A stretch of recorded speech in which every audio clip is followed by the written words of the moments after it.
All right, everyone, so I've just packed all my stuff to go to Porto. It's super echoey in this room. I do apologize for that, but the lighting is really bad in my other room, so I'm gonna film here. I've been meaning to do this video for a long time. I'm gonna just keep the camera on and talk to you. I'm gonna set a timer on my phone for 10 minutes. When the alarm goes off, I'm just gonna stop the video. So I'm gonna start it right now. Right, the timer has started. I wanted to do a video about depression. I've been meaning to do this for a really long time, but I wasn't feeling too good. Obviously, I was feeling really bad about myself and I didn't really know how to talk about it. But I just wanted to turn the camera on and just talk because it's so important. And I feel like I'm at a place in my life now where I can talk to you guys about it a little bit more honestly and talk to you about what I've been through, and hopefully you can relate to that and maybe take steps to make yourself feel better if you are going through this yourself. I know YouTube doesn't really like stuff like this at the moment. They're demonetizing videos about depression. I know YouTube may not like it, but I'm gonna do it anyway because it's super important. Anyway, I first started to realize that I had problems probably when I was about 15, I guess. That's when I first realized that I knew something wasn't right with myself, and I was a little bit off kilter. I was getting into a lot of heavier bands, and I think it was because of how I was feeling.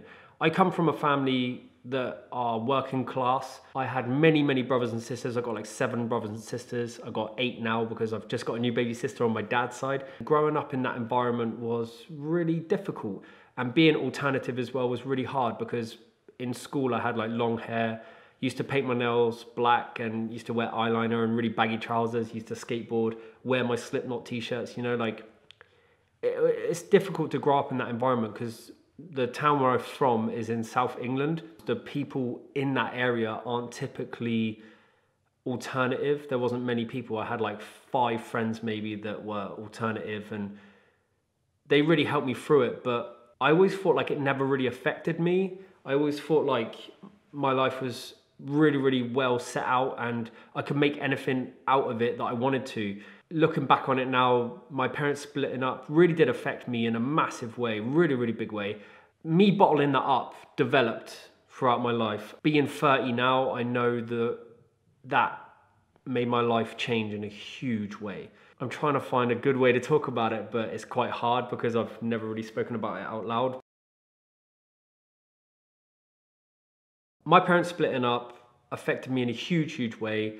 It made me feel kind of vulnerable. It made me feel worried. All I ever wanted was my mum and dad to be together, but for obvious reasons, they split up. They had me when they were super young. I think my mum was like 15, 16 when she had me. So it's really young age to have a kid and to still stay together. Like the statistics are very few and far between. All my mates at school really didn't have parents that were still together, apart from more of the religious side of my friends. Their parents are still together for some reason. I'm not sure why that is.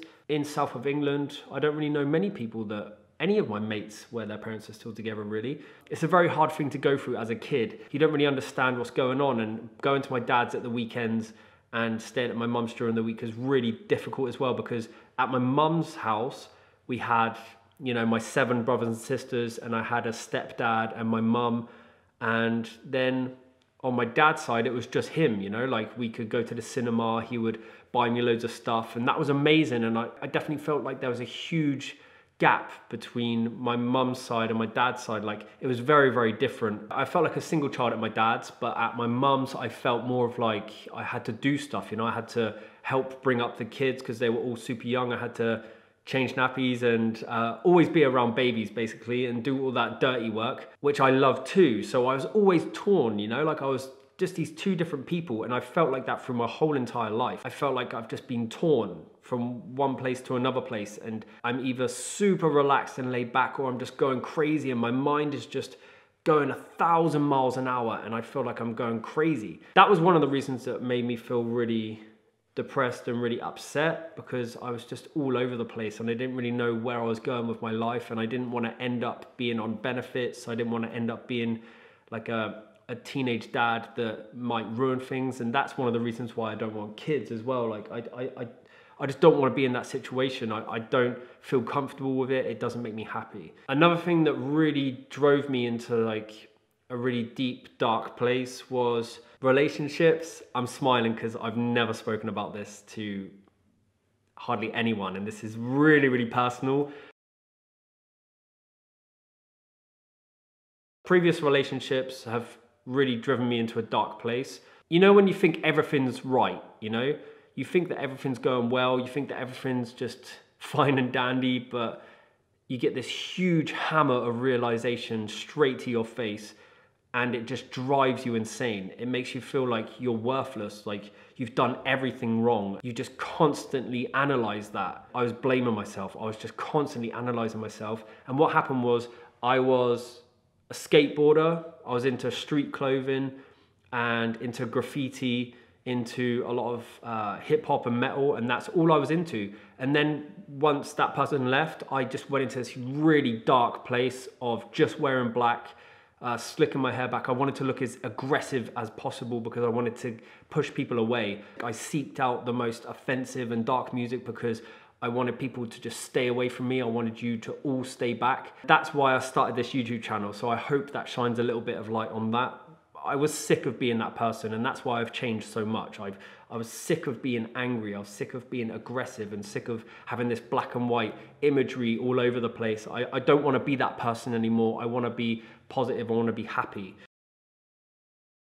If I was to give any advice, and I know, trust me, I know how bad that feels when you're depressed, when you're feeling down, when you're in this dark hole. You don't want people to give you advice. You don't want anything. You just want people to stay away. And I know how that feels. Trust me, I know how it feels. I've been to the deepest and darkest parts of my life where I've really felt like I just wanted to give up, and I didn't want anything to do with anyone, my family, my friends, anyone, colleagues at work, anything. I just wanted everyone to stay the fuck back. But I would like to give you some advice, and my advice is slowly, just take it slow. Like, there's nothing you have to change overnight. There's nothing you have to do right now. All you have to do is take it slow and let people know. Just embrace people, but don't embrace the people that are being mean to you or make you feel bad. Try and get away from those people and try to add the people to your life that you know are good. For example, your best friends or older friends that you know for a very long time, your parents, your friends, your family. Bring them in and embrace them, because they will set you free. I just want to let you guys know that you're fucking special. You're fucking incredible, and you can do anything you want with your life. And I know it's fucking hard right now. I know it feels like your heart is being crushed by a huge weight. If you just embrace the people that love you and bring them in, they can help you to get out of this place. They can help you to change it. And don't worry about what people say to you. Don't worry about changing, because it may feel weird and it may feel like you want to be aggressive and dark, but just try to change a little bit. So the timer's gone off. I hope that shone a little bit of light on how I feel and how it can affect you, and how things can change in your life, and what depression is, coming from someone that's been through it. My heart's beating really fast because I've never really spoken about stuff so honestly, so raw, but I hope you can take at least a little bit of that sadness and darkness and slowly chisel it away and just put it in a place where you're not going to see it anymore. You can minimalize it. Cheers. Thank you so much for watching, guys. I hope you're feeling good today. I hope you're feeling positive, and just phone your parents, phone your best friends. Trust me, trust me. Okay, thank you for watching, guys, and I'm going to go to Porto now. I'm going to film loads of vlogs and smile loads and be with my wife. Okay, cool. I love you guys so much. Thank you for watching. Cheers.